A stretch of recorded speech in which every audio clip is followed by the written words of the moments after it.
जय सिया राम। राम जी की जय, हनुमान जी की जय।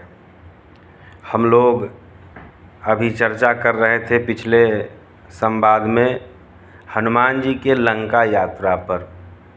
हनुमान जी महाराज लंका की ओर चल रहे हैं और बीच में कुछ परेशानियां आई हनुमान जी को। सर्वप्रथम सुरसा मैया ने मार्ग को रोका, फिर सिंघिका ने मार्ग को रोका, पुनः लंकनी ने मार्ग को रोका, लेकिन हनुमान जी महाराज सब पर विजय प्राप्त कर लिए और लंका में प्रवेश किए। और लंकनी बताई कि हे हनुमान जी, ये लंका निशाचरों की नगरी है। ये रावण जो है ये साधारण व्यक्ति है नहीं, साधारण राक्षस नहीं है, ये बड़ा विद्वान है। और रावण वास्तव में पहले तो ब्राह्मण ही था।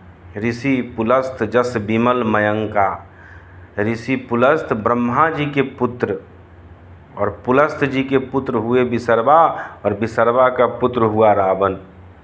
रावण कितना विद्वान था, तो रावण के यहाँ जितने भी ग्रह नक्षत्र थे सबको रावण ने अपने वश में कर लिया था। कर जोरे सुर दिसिप विनीता, भृकुट बिलोकट सकल सविता। सब लोग रावण के भृकुटी की ओर देखते रहते थे कि रावण का मूड अगर अच्छा है तब तो कुछ इससे बात किया जाए, नहीं तो भाई रावण से पंगा लेना बड़ा मुश्किल बात है। तो हे हनुमान जी, इस लंका नगर में आप प्रवेश कर रहे हैं तो प्रवसी नगर कीजिए सब काजा। एक सेकेंड के लिए भी आपका मन जो है इधर उधर नहीं होना चाहिए। हर समय में अपने हृदय में राम जी जो आपके हृदय में बैठे हुए हैं वो हर समय उनको जागृत करके रखिए, तभी लंका में आप प्रवेश कर सकते हैं। और उसके बाद क्या होगा, तो गरल सुधारी पुकरही मिताई, गोपद सिंधु अनल शीतलाई। जब हमारे हृदय में राम जी जागृत रहेंगे, राम जी को नित्य प्रतिदिन देखिए, जिस तरह हम लोग डेली स्नान करते हैं, और स्नान क्यों करते हैं, क्योंकि हमारा शरीर साफ़ सुथरा रहे। तो स्वच्छ शरीर के लिए, साफ़ सुथरा शरीर के लिए जिस प्रकार से स्नान जरूरी है, ठीक उसी प्रकार से अंदर के जो ठाकुर जी हैं उनको समय समय पर हम अगर भजन नामक भोजन देते रहें तो ठाकुर जी का भी व्यवस्था सही चलता रहेगा। तो जीव को चाहिए कि जितना अपने ऊपर के श्रृंगार पर ध्यान देते हैं उतना अंदर के ठाकुर जी के भी श्रृंगार पर ध्यान देना चाहिए। काहे, तो बिन भोजन पानी बिना उदर मचावे क्रांति, बिना भजन सत्संग के मिले न मन को शांति। इसीलिए भजन कीर्तन सत्संग से अंतर रूपी जो अंदर में जो हमारे ब्रह्म हैं वो बिल्कुल तंदुरुस्त रहते हैं और हमें सुंदर विचार देते हैं, हमें अच्छा रास्ता बताते हैं कि हमें किसके तरफ जाना चाहिए। क्यों, तो अंदर में दोनों का निवास है। सुमति कुमति सबके उर रही, नाथ पुराण निगम अस कहीं। जैसे ही हम अगर सुमति का दरवाज़ा बंद कर देंगे तो कुमति तुरंत अपने दरवाजे को खोल लेगी। इसीलिए जो भगवान के भक्त होते हैं वो दिन रात भगवान का जप करते हैं। जप करने से ये फ़ायदा होता है कि जो कुमति का दरवाज़ा है वो परमानेंट बंद रहता है। तो हनुमान जी महाराज अपने हृदय में जो कि राम लक्ष्मण जानकी को प्राण प्रतिष्ठित किए हुए हैं वही स्मरण करते हुए लंका में प्रवेश कर रहे हैं। अब आगे लिखा हुआ है, मंदिर मंदिर प्रतिकर शोधा, देखे जहाँ तह अगणित जोधा, गयौ दशानन मंदिर माही। अब इस पर भी कुछ जनों का ये आपत्ति रहता है कि देखिए हनुमान जी महाराज लंका में प्रवेश किए और लंका के बिल्डिंगों को मंदिर मंदिर का दिया गया कि लंका में इतने सारे मंदिर कहाँ से आ गए। देखिए हनुमान जी महाराज जिस महल में अगर घुस गए, जिस महल में हनुमान जी महाराज का प्रवेश हो गया वो महल ऑलरेडी मंदिर बन जाता है।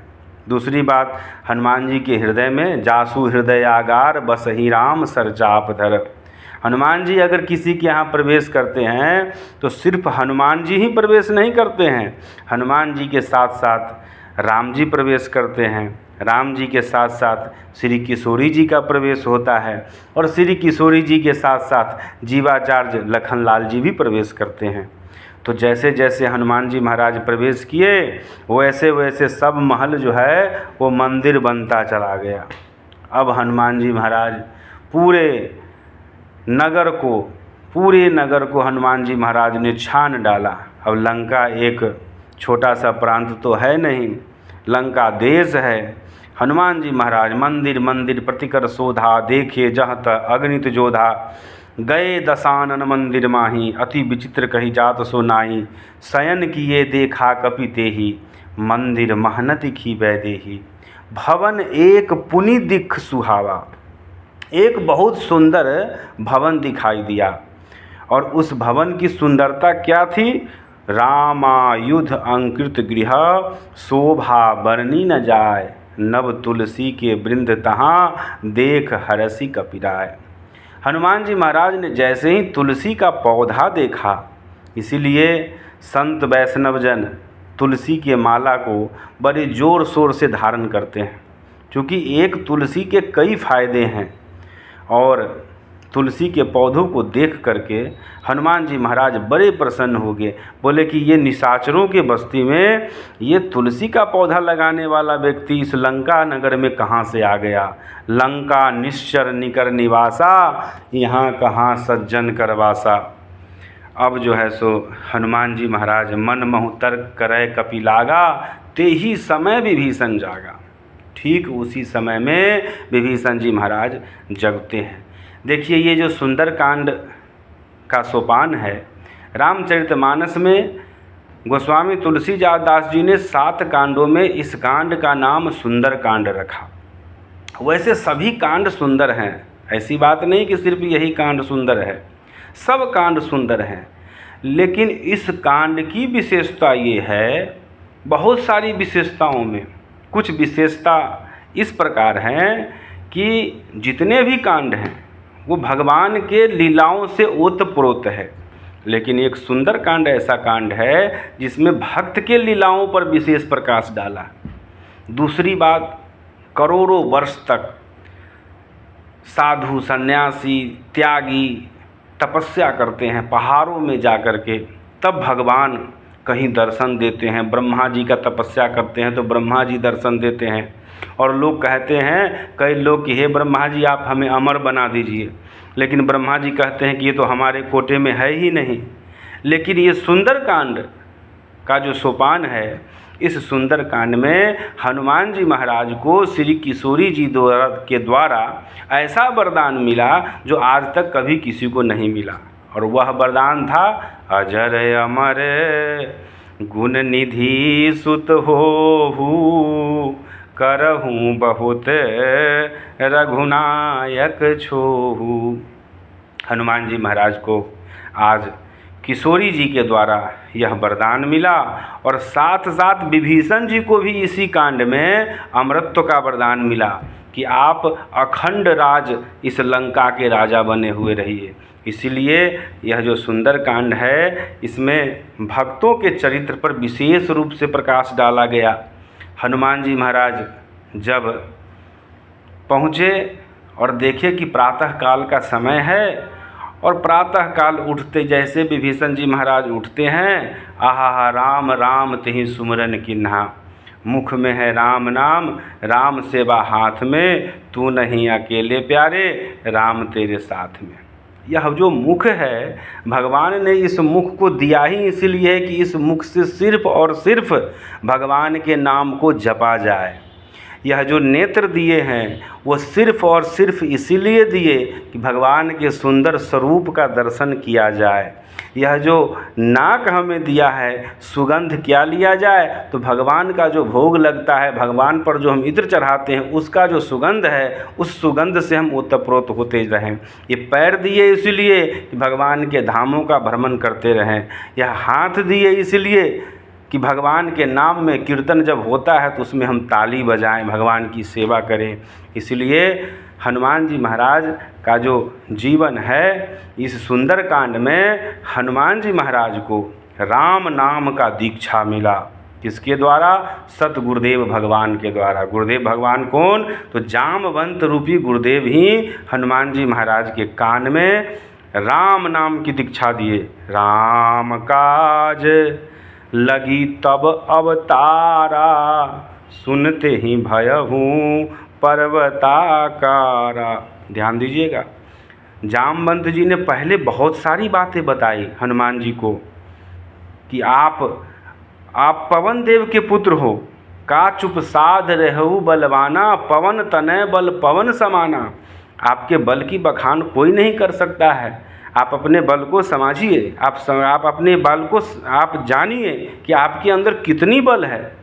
लेकिन हनुमान जी महाराज इस पर ध्यान ही नहीं दे रहे हैं। अरे ये तो बड़ाई कर रहे हैं। लेकिन जैसे ही उनके कान में ये गया, राम काज लगी तब अवतारा, सुनते ही भयहूँ पर्वताकारा। आज हनुमान जी बड़े खुश हुए कि चलो आज जामवंत जी महाराज की कृपा से हमें हमारा जो अवतार हुआ, हमारा जो जन्म हुआ, वो हमें आज तक पता ही नहीं था कि हमारा जन्म किस चीज़ के लिए हुआ, हमारा उद्देश्य क्या है। और इसीलिए सुंदरकांड की यही सुंदरता है कि हनुमान जी को उनके उद्देश्य के बारे में इस सुंदरकांड के माध्यम से बताया गया और इसी के अनुरूप हनुमान जी ने आगे का कार्यक्रम किया। राम जी की जय, हनुमान जी की जय। और ये जो भगवान की कथा है, उस कथा के हनुमान जी बहुत बड़े रसिया हैं। कहा गया है, यत्र यत्र रघुनाथ कीर्तनम तत्र तत्र कृतमस्तिकांजलिम वाष्पवारी परिपूर्ण लोचनम मारुति नमत राक्षांतकम। हनुमान जी महाराज अपने हृदय में तीनों लोकों को संजोग करके रखते हैं और इसीलिए हनुमान जी महाराज हर जगह, कोई ऐसा जगह नहीं है जहाँ पर हनुमान जी महाराज विजयी नहीं हुए हैं। क्यों? तो हनुमान जी महाराज से अगर कोई भी कुछ पूछता है कि आप कौन हो, आपका क्या नाम है, तो हनुमान जी बस यही कहते हैं कि राम दूत मैं मातु जानकी। अपने आप को कभी ये नहीं बताए कि मेरे अंदर अतुलित बलधामम हम हैं, स्वर्ण शैलाभ हम हैं, धनुज बन कृषाणु हम हैं। और यही जीवों को भी होना चाहिए। आप जितना निम्न व्यवस्था में रहिएगा, जितना झुक करके रहिएगा, जितना अपने आप को पानी की तरह रखिएगा, तब ठाकुर जी समझते हैं कि ये जीव हम में समर्पित होने के लायक है। इसी कथा के साथ जय सिया राम। राम जी की जय, हनुमान जी की जय।